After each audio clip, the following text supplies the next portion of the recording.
पश्चिम बंगाल के हावड़ा के बाद अब हुगली में भी हिंसक वारदात सामने आई। यहां रामनवमी को लेकर शोभा यात्रा निकाली जा रही थी और इसी दौरान हिंसक झड़प हो गई।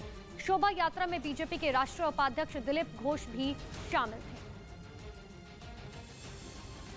पश्चिम बंगाल में रामनवमी के जुलूस के दौरान एक बार फिर पत्थरबाजी और आगजनी हुई। बताया जा रहा है हुगली के रिश्रा में शोभा यात्रा निकाली जा रही थी। शोभा यात्रा पर अचानक कुछ लोगों ने पथराव शुरू कर दिया। सामने आए वीडियो में हमलावरों को फोर्स के जवान समझाते नजर आए, लेकिन उपद्रवियों ने पथराव शुरू कर दिया। पथराव से बचने के लिए कुछ लोगों को सुरक्षित जगह की तरफ भागते देखा गया। इस दौरान आगजनी भी की गयी। हिंसा में बीजेपी विधायक बिमन घोष भी घायल हो गए, जिन्हें अस्पताल में भर्ती कराया गया। शोभा यात्रा में भाजपा के राष्ट्रीय उपाध्यक्ष दिलीप घोष भी शामिल हुए थे।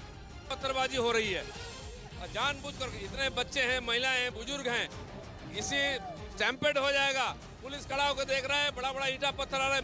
पथराव के दौरान कई पुलिसकर्मी घायल हो गए। घटना उस समय हुई जब शोभा यात्रा रिश्रा के संध्या बाजार इलाके को पार कर रही थी। जानकारी के मुताबिक ये इलाका अल्पसंख्यक बहुल है। शांतिपूर्ण से शोभा यात्रा जा रहे थे और जब मस्जिद से क्रॉस कर रहे थे, ऊपर से बड़ा बड़ा पत्थर फेंका और पुलिस लोग भी पूरा एकदम ऐसे ही ऑडियंस होके देख रहे थे।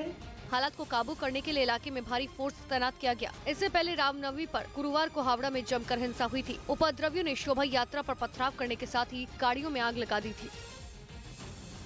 पश्चिम बंगाल के हुगली में शोभा यात्रा पर हुए पथराव के बाद बीजेपी ने ममता बनर्जी पर निशाना साधा है।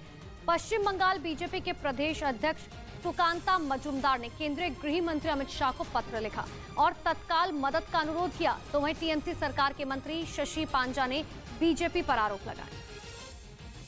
हुगली में शोभा यात्रा के दौरान रिश्रा से निकल रही शोभा यात्रा पर पथराव के कई वीडियो बीजेपी नेताओं ने वायरल किए, जिसमें एक समुदाय के लोग बड़ी संख्या में पत्थरबाजी करते हुए दिखाई दिए, जिससे शोभा यात्रा में शामिल लोगों में भगदड़ मच गई और देखते ही देखते पूरा इलाका रण क्षेत्र में तब्दील हो गया। उपद्रवियों ने कई दुकानों में तोड़फोड़ की। हालात को काबू करने के लिए पुलिस ने हवाई फायरिंग करती हुई भी दिखाई दी और आंसू गैस के गोले भी दागे, लेकिन उपद्रवियों के हौसले इतने बुलंद थे कि उन्होंने पुलिस फोर्स पर भी पथराव किया। इसी बीच प्रशासन ने इलाके में धारा 144 लगा दी और उपद्रवियों को आगे बढ़ने से रोकने के लिए पुलिस फोर्स ने कई इलाकों को बैरिकेड किया। इसके अलावा हालात को और ज्यादा बिगड़ने से बचाने के लिए कई इलाकों में इंटरनेट सेवा 24 घंटे के लिए बंद कर दी गई। पश्चिम बंगाल बीजेपी के प्रदेश अध्यक्ष सुकांता मजूमदार ने केंद्रीय गृह मंत्री अमित शाह को पत्र लिखा और तत्काल मदद की मांग की। तो वहीं शोभा यात्रा पर हुए हमले के बाद गुस्साए बीजेपी के नेता और कार्यकर्ताओं ने प्रदर्शन शुरू कर दिया और पथराव के विरोध में सड़क पर बैठ गए। तो वहीं टीएमसी नेता कुणाल घोष ने बीजेपी पर आरोप लगाए और रामनवमी के बाद शोभा यात्रा निकाले जाने पर सवाल उठाए।